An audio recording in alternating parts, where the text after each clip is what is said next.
Avinashi Athikadavu திட்டத்தையே BJP தான் இதை கொண்டு வந்தது போல நீங்கள் பேட்டி கொடுத்துக் கொண்டிருக்கிறீர்கள். ஒரு பைசா கூட ஒன்றிய அரசு நிதி தரவில்லை. தமிழ்நாடு பிஜேபி தலைவர்கள் அதை பெற்றுத்தர முடியவில்லை.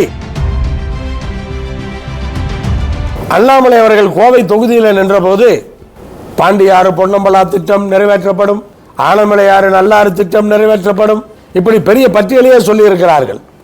அதற்கெல்லாம் ஒன்றிய அரசிலிருந்து எவ்வளவு நிதி தரப்போகிறீர்கள்? போன தேர்தலிலே என்னவெல்லாம் அவர்கள் இங்க சொல்லி இந்த வாக்குகளை பெற்றிருக்கிறார்கள். அந்த 4.5 லட்சம் வாக்குகள் இதற்காக விழுந்ததுதான்.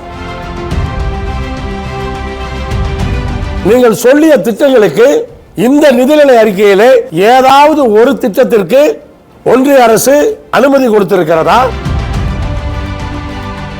அவிநாசி அத்திக்கடவு திட்டத்தையே பிஜேபி தான் இதை கொண்டு வந்தது போல நீங்கள் பேட்டி கொடுத்துக் கொண்டிருக்கிறீர்கள். ஆனால் ஒரு பைசா கூட ஒன்றிய அரசு நிதி தரவில்லை. தமிழ்நாடு பிஜேபி தலைவர்கள் அதை பெற்றுத்தர முடியவில்லை. அதை ஒப்புக்கொள்ள வேண்டும். இதை பற்றி யாரும் கேட்க மாட்டார்கள் என்று நினைக்கிறார்கள். அப்படி எந்த விதமான நிதியும் பெற்றுத்தராமல் நாங்களும் கோரிக்கை வைத்தோம். ஒன்றிய அரசிலே ஆட்சியில் இருந்து கொண்டு நிதி தர வேண்டிய கடமை உள்ளவர்கள் நிதி தரவில்லை. இன்றைக்கு இந்த திட்டத்தை துவக்கிய பின்னால் அந்த பெருமையிலே எங்களுக்கு பங்கு வேண்டும் என்கிறார்கள். இதான் உண்மை. நிதி கொடுத்திருந்தால் சொல்லட்டும், நிதி கொடுத்தேன் என்று அவர்கள் சொல்லட்டும். இதுதான் உண்மையான நிலைமை. அண்ணாமலை அவர்கள் கோவை தொகுதியில் நின்ற போது நான் பார்த்தேன். பாண்டியாறு பொன்னம்பலா திட்டம் நிறைவேற்றப்படும், ஆனமலையாறு நல்லாறு திட்டம் நிறைவேற்றப்படும், இப்படி பெரிய பட்டியலையே சொல்லி இருக்கிறார்கள். அதற்கெல்லாம் ஒன்றிய அரசிலிருந்து எவ்வளவு நிதி தரப்போகிறீர்கள்? நிறைவேற்றுவது பிரச்சனை அல்ல. நீங்கள் தோற்றிருக்கலாம். 4.5 லட்சம் பேர் வாக்களித்திருக்கிறார்கள் டெல்லியில் உங்களுடைய அரசு. அப்ப நீங்கள் இதை நிறைவேற்றுவதற்கு என்ன முயற்சிகளை எடுக்கிறீர்கள், என்ன முயற்சிகளை எடுத்தீர்கள்? அந்த கேள்வி வரத்தாலே செய்யும்.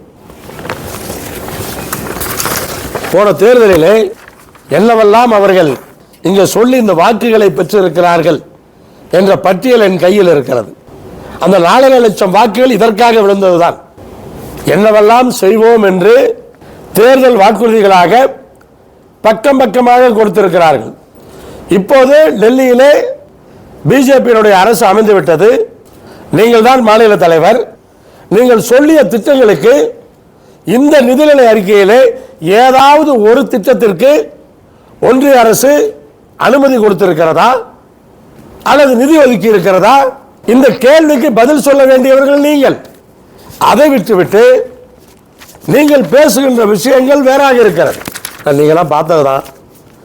இதெல்லாம் என்ன, அதாவது தேர்தல் நேரத்தில் சொல்ற மாதிரி கேட்க மாட்டாங்கன்னு நினைக்கிறாங்களான்னு தெரியல. இதில் உள்ள பல்வேறு விஷயங்கள் இருக்கு. மாநில அரசு நிறைவேற்றுறதெல்லாம் இவர் சொல்லியிருக்காரு.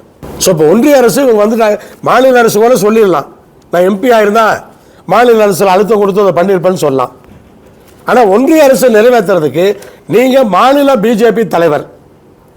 நீங்கள் தான் எப்போ வேணாலும் பிரதமர் மோடி கூட ஃபோன் எடுத்தால் பேச போகிறீங்க, காரில் ஒன்றா பேசிக்கிட்டே போக போகிறீங்க. ஏன் நீங்கள் இதை என்ன கையில் எடுத்து ஏன் பண்ணித்தரக்கூடாது? தமிழ்நாட்டுக்கு ஒரு அருமையான வாய்ப்பு கிடைச்சிருக்கு. குறிப்பாக கோயம்புத்தூருக்கு ஒரு அருமையான வாய்ப்பு கிடைச்சிருக்கு. இதெல்லாம் நீங்கள் பண்ணித்தரணுங்கிறது தான் என்னுடைய கோரிக்கை. ஆனால் இது நான் உங்களை குறை சொல்கிறதுக்கோ அதுக்காக நான் சொல்லலை. எனக்கு இந்த கொங்கு மண்டலத்திற்கு இந்த திட்டங்கள் வேணும். நீங்கள் வாக்குறுதி கொடுத்துருக்கீங்க, அதையெல்லாம் செஞ்சீங்கன்னு சொன்னால் எங்கள் உதவி ஏதாவது தேவைன்னா சொல்லுங்கள், கூட இருந்து சப்போர்ட் பண்ணுறோம். இந்த திட்டங்கள்லாம் கொண்டு வர்றதுக்கு நாங்களும் அதை பண்ணுறோம். எங்களுக்கு திட்டம் தான் வேணும், குறை சொல்கிறது நோக்கம் அல்ல. ஆனால் நீங்கள் எதையுமே தெளிவாக தெரியாமல் பண்ண மாட்டீங்க. ஆனால் அப்படிப்பட்ட அரசியல்வாதி நீங்கள். ஆனால் தேர்தலில் ஒரு வாக்குறுதி கொடுக்குறீங்களா, முடியாத நீங்கள் தந்திருக்க வாய்ப்பே கிடையாது. நீங்கள் அப்படி தான் நீங்கள் அனலைஸ் பண்ணி தான் கொடுப்பீங்க. ஸோ அப்படி கொடுக்குறப்ப இதையெல்லாம் நீங்கள் நிறைவேற்றுறதுக்கு தயவு செய்து முயற்சிகள் செய்யணும். இதை என்ன பண்ணுறீங்கிறதையாவது, ஏன்னா இப்போ தேர்தலெலாம் முடிஞ்சு கவர்மெண்ட் அமைச்சு இவ்வளோ நாளாச்சு. இப்போ இதெல்லாம் பண்ணுறதுக்கு நீங்கள் என்ன பண்ணியிருக்கீங்கிறத மட்டும் தயவு செய்து நீங்கள் சொல்ல வேண்டும் என்று அன்போடு இந்த நேரத்தில் கேட்டுக்கொள்கிறேன்.